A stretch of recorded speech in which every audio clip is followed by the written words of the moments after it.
The cold wind carried a whisper of winter as Henry Collins pushed open the rusty metal door of the Green Valley Animal Shelter. He was 83 years old, dressed in a worn coat, hands trembling slightly. Not from age alone, but from something deeper, something that had haunted him for years. The receptionist looked up with polite confusion. No one expected visitors this early, especially not someone like him. Frail, quiet, and carrying nothing but a cane and an old photograph tucked gently in his chest pocket. Henry didn't say much, just nodded and asked, "May I look around?" As he shuffled past the rows of cages, soft whimpers and curious barks filled the hallway. Dogs of all sizes, some excited, some hopeless, watched him. But Henry's tired eyes scanned for something, or someone. Then it happened. A deep, broken cry echoed from the far corner. Not a bark, not a growl, a raw, aching sound, half joy, half pain. Henry froze. In the last kennel, a German shepherd sat still as stone, staring directly at him. Its golden brown eyes shimmered, trembling, then spilling over with tears. Shelter staff rushed in, shocked. "That dog's never reacted to anyone like this," one whispered. But Henry, he just stood there, hands slowly rising to his chest where the old photo rested, voice caught in his throat. Could it be? That cry, that face, that unmistakable spark of recognition. Something ancient and sacred passed between them, something more than memory. It felt like time itself had paused, holding its breath. No one moved. No one knew what to say. And in that silence, a question echoed in every heart present. Who was this dog? And what history did it share with this old man? Before we dive deeper into this unforgettable story, make sure to like the video, subscribe to our channel, and hit the bell icon. That way, you'll never miss another thought-provoking documentary just like this. Now, let's get back to it. What came next would uncover years of silence, heartbreak, and a bond that not even time could destroy.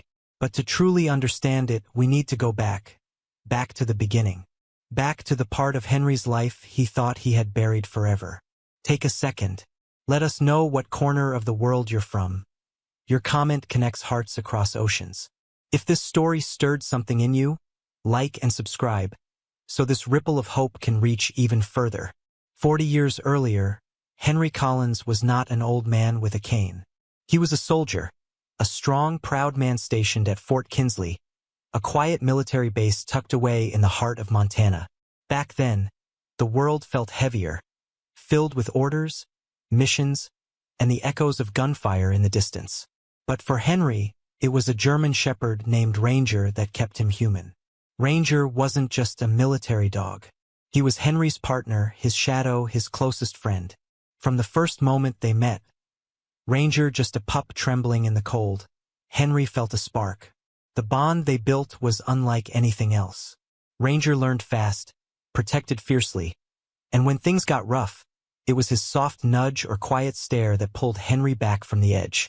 They went on countless missions together, saved lives, faced danger, and when soldiers came home broken, it was Ranger who lay beside them, reminding them they were still alive. But war, as always, takes more than it gives. During their final assignment, chaos broke loose. A landmine exploded near their convoy. Ranger was thrown. Henry knocked unconscious.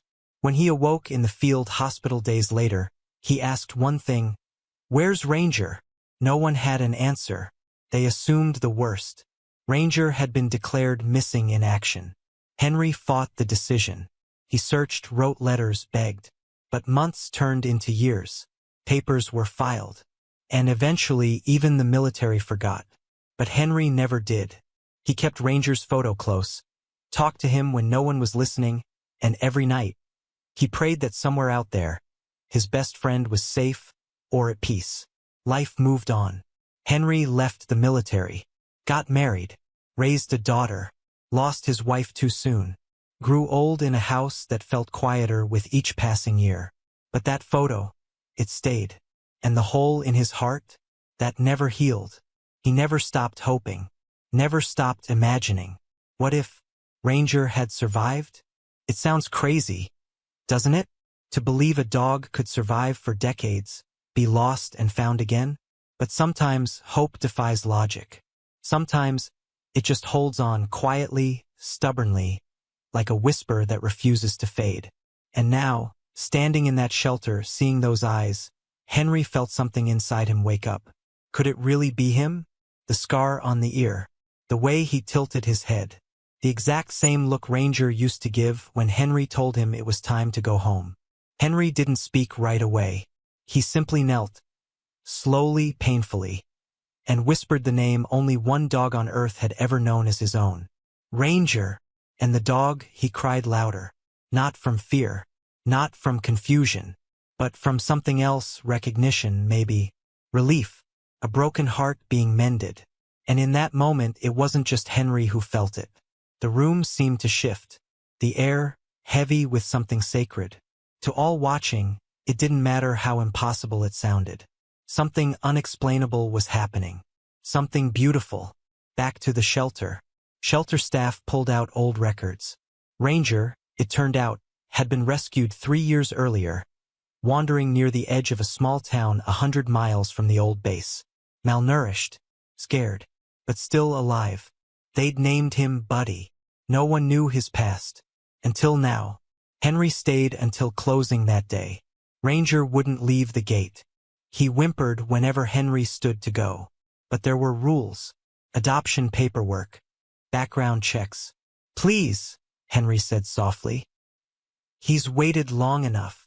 The staff saw the tears, the photo, the truth in Henry's eyes. And they knew. This wasn't a coincidence. This wasn't a feel-good story. This was fate doing something rare and beautiful. This was the beginning of something bigger than any of them understood. And as the shelter doors closed behind him, Henry placed a gentle hand on Ranger's head. Let's go home. Henry's hands trembled as he signed the final adoption form. The shelter worker, a kind woman named Melissa, leaned in quietly and said, "We've never seen him like this. He doesn't even bark at anyone. But when you came in..." Her voice trailed off, eyes wide with wonder. Ranger, still labeled Buddy in the system, sat beside Henry's feet, eyes fixed on him as if afraid he'd vanish. His body shook, not from cold, but from something deeper, something old and buried, now uncovered. As Melissa opened the kennel door, Ranger didn't wait. He didn't need a leash. He walked straight to Henry, gently pressing his head against the old man's knee. Henry knelt down slowly, cupping Ranger's face in his weathered hands. "Do you remember me, boy?" he whispered. Ranger let out a sound so soft, so human, it didn't feel like a bark. It felt like an answer. The shelter grew silent again, as if time had curled around the moment, wrapping it in reverence. Melissa stepped back. "We'd never believe it if we hadn't seen it," she murmured. But Henry wasn't listening. He was lost in Ranger's eyes. And just like that, memory came rushing in. In his mind, Henry saw a younger version of himself, dressed in uniform. He saw Ranger jumping out of the truck, ears perked, tail wagging, ready for whatever came next. He remembered nights under the stars, where silence was broken only by breathing and trust. But this moment wasn't a memory. It was real. And it came with a fragile kind of joy, the kind that hurts, because it reminds you of everything you've lost, and everything you've somehow miraculously found again. They left the shelter in a quiet haze. Melissa handed Henry a small bag of food and Ranger's file. "I know it's crazy," she said. "But if he's yours, you don't need to prove it. Just take care of him." Henry nodded, barely holding back tears. Outside, the wind had settled. Snowflakes began to fall like feathers, soft and steady. Ranger hesitated at the shelter door, turning his head one last time toward the life he was leaving. Then, with a final exhale, he followed Henry to the car. The drive home was quiet. Henry didn't speak. Ranger didn't move. But their silence wasn't empty. It was filled with everything words couldn't express. When they reached the small cabin in the woods, something remarkable happened. Ranger didn't wait for direction. He walked to the porch, sat down at the door, and looked up at Henry like he'd been there 1,000 times before. Henry unlocked the door with a shaky hand. As it opened, Ranger stepped inside without fear, heading straight to the fireplace. He sat on the rug, the same rug he used to sleep on decades ago. Henry's breath caught in his throat. It wasn't possible. But there he was. Same spot, same posture, same heart. Henry collapsed into the nearby chair, covering his face as the tears came. He hadn't cried in years. Not when he left the army. Not at his wife's funeral. Not even when the doctors told him the loneliness would outlive his body. But this broke him open in the most beautiful way. Ranger turned to him and let out a soft sigh. The kind of sigh that says, "I'm finally home." Later that night, Henry placed Ranger's old photo on the mantel beside a candle.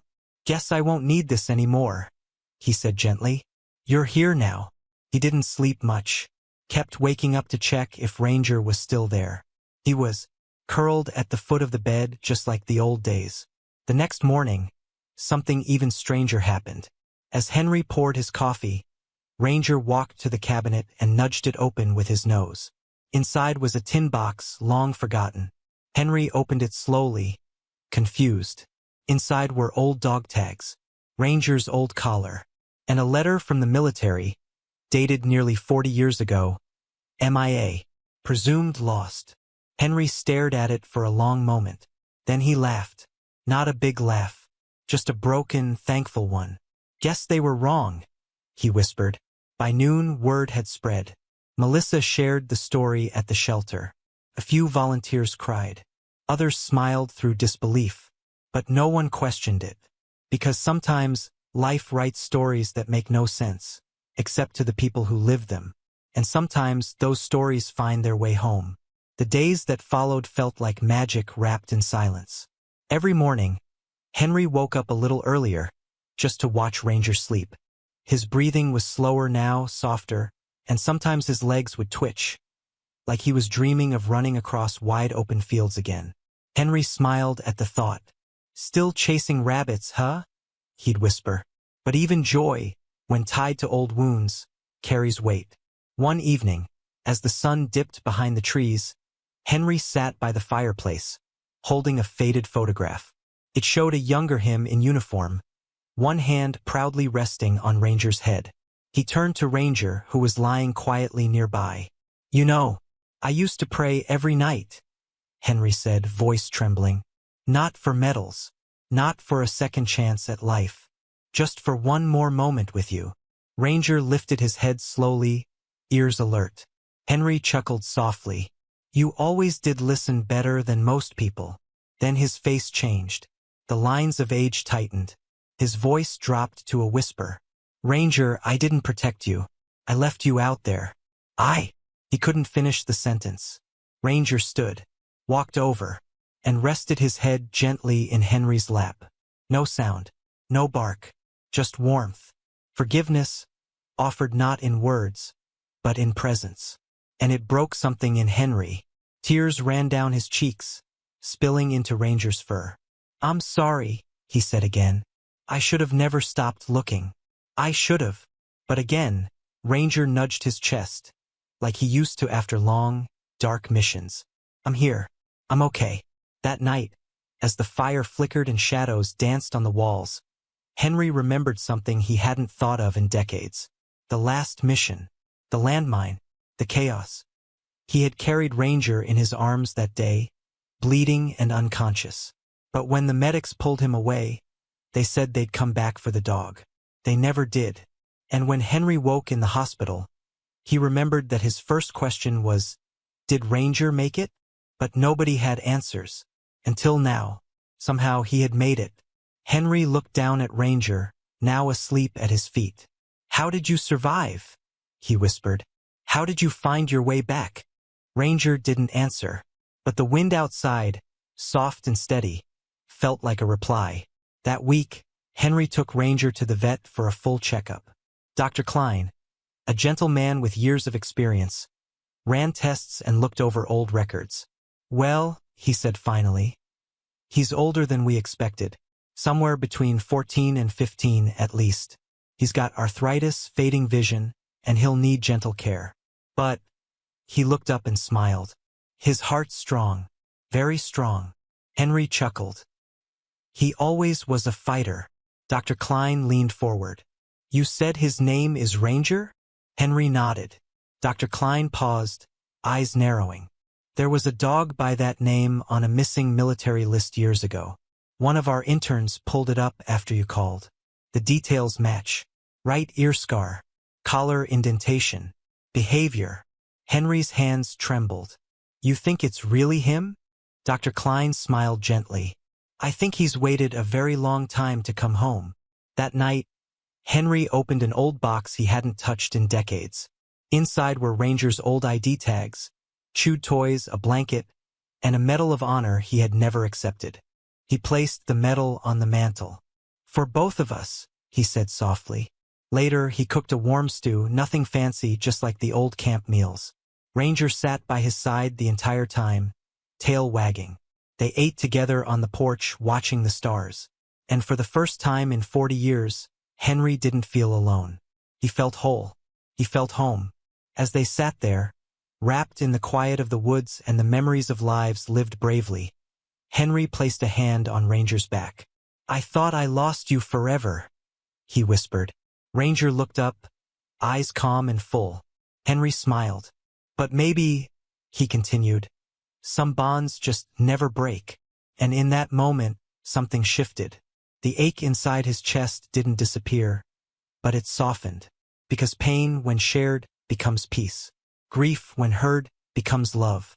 And love, when found again after so many years, becomes a miracle. The following weeks tested Henry in ways he didn't expect. Taking care of an aging dog wasn't easy. Not when your own hands shook while pouring water into a bowl, or when your back ached just bending down to tie your shoes. But he never complained. Because every time Ranger looked up at him with those knowing, loyal eyes, Henry felt something he hadn't in years. Purpose. Still, the nights were the hardest. Ranger would sometimes wake with a start, whimpering in his sleep, his legs twitching, his breath quick. The kind of dreams only war leaves behind. Henry would rush to him, whispering gently, You're safe now, buddy. You're home. He'd stay up beside him until Ranger drifted back into peaceful sleep, one hand resting on his side. But there were other struggles too, not just from Ranger but from Henry himself. He hadn't been outside much in years. Isolation had become routine. His daughter, Rachel, called every Sunday, but they hadn't seen each other in a long time. One day, she called and heard the barking in the background. Dad, is that a dog? She asked, confused. Henry hesitated, then said softly, It's Ranger. Ranger? As in your old army dog. He nodded, though she couldn't see it. I thought he was... Dad. How is that even possible? It doesn't matter how, Henry replied. Only that he's here now. Rachel drove down the very next day. When she saw Ranger curled up beside the fire, she gasped. Oh my God, she whispered. It really is him. The three of them sat together for hours, stories spilling from Henry like a river finally unblocked. She laughed. She cried. And before leaving, she knelt beside Ranger, rubbing behind his ears. Thank you, she said, for coming back to him. From then on, she visited every week. She helped clean the house, refill prescriptions, buy dog food. Sometimes she brought her kids, and Ranger, despite his age, would lift his head and let them lay beside him like he'd known them forever. Henry, in turn, began walking again, slowly but every day with Ranger at his side. Even if it was just down the lane and back. Neighbors began to notice. Is that the same guy who never left his porch? One whispered. He looks happy, another said. Word spread. Soon, people started visiting, not just for Henry, but to meet the dog who had come back from the past. Veterans from nearby towns stopped by. They sat with Henry, shared stories, shed tears they hadn't cried in decades. One man said, I lost my dog in Vietnam, never got closure.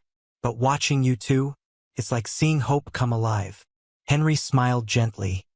He brought me back too. But not everything was easy. One morning, Ranger struggled to stand. His legs trembled, and his breathing was shallow. Henry rushed to the vet. After a long examination, Dr. Klein came out, his expression serious but kind. "His age is catching up, Henry," he said. "His heart's still strong, but his body's growing tired. He's not in pain, not yet, but it's coming." Henry nodded slowly, swallowing the lump in his throat. I just need a little more time." Dr. Klein placed a hand on his shoulder. "Then give him the best days he's ever had." And so Henry did. Every day became a memory.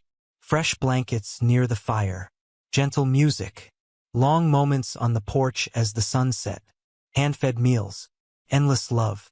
They even visited the military base one last time, Fort Kinsley. The guards allowed it after hearing the story. When they stepped onto the training field, Ranger sniffed the grass, looked around, and lay down in the exact spot where he once trained. Henry knelt beside him and whispered, "You made it back, soldier." One final salute, one full circle. And though the thought of losing him again broke Henry's heart, this time he wasn't afraid. Because this time he got to say goodbye with love instead of silence. And that made all the difference. They drove home slowly, the road lit by golden evening light. Henry reached over, brushing Ranger's head gently. "You saved me," he said softly. Ranger blinked, eyes still bright. "You brought me back to life." And in that moment, even with pain ahead, Henry wasn't afraid. Because the worst part of grief is never the goodbye. It's the silence that comes when no goodbye is ever said. But this time love had spoken, and it had been heard. Spring arrived quietly in Green Valley. The snow melted from the rooftops. Flowers returned to the porch boxes Henry once let go dry. Now, fresh soil cradled colorful blooms. Ranger would sit beside them every morning, eyes closed, breathing in the soft warmth of a new season. Henry knew time was short, but he no longer feared it. What mattered wasn't how much was left, but how it was lived. Each day, he and Ranger stuck to their little rituals. Slow walks down the lane, lunch shared under the maple tree, naps in the living room with old radio music humming low. The world, with all its noise and chaos, faded away inside those walls.